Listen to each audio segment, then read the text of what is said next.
sa aking pinakamamahal na asawa at mga anak.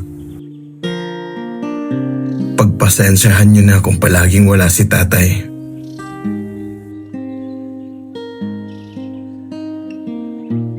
May mga trabaho lang na kailangang asikasuhin. Noon, akala ko Pero huwag kayong mag-alala. Matatapos din lahat ng ito. pag-ibig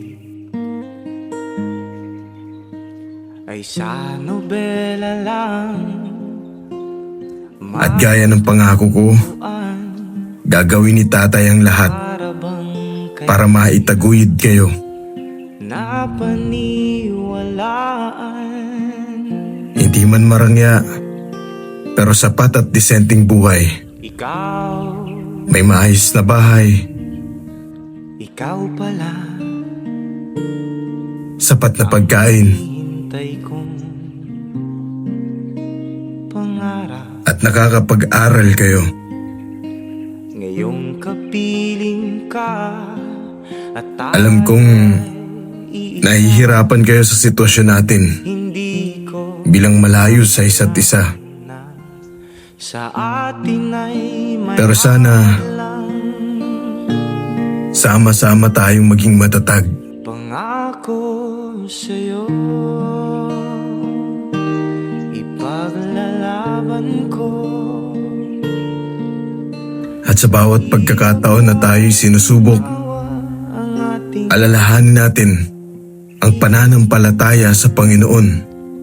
upang di magkalayo kailanman, pagkat ang tulad mo Hindi biro ang buhay sandalo. minsan lang sa buhay. Madalas akong nadideploy sa magugulong lugar, sa mga delikadong misyon.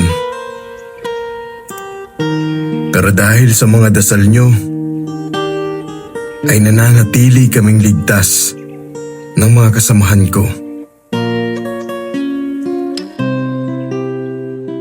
Pag naiisip ko kayo, baliwala ang pawis at pagod. Kasi alam kong hindi lang ito para sa bayan, kundi para sa inyo, mahal kong asawa at mga anak.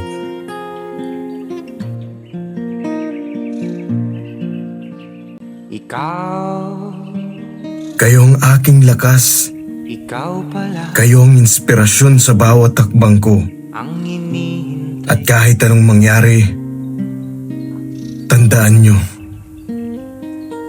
ang ama nyo Ngayong ay laging magsisikap, at tayo laging magmamahal, isa, hindi ko hahayaan at laging magtatanggol sa inyo. ay may hadlang. Pangako sa'yo, ipaglalaban ko sa hirap at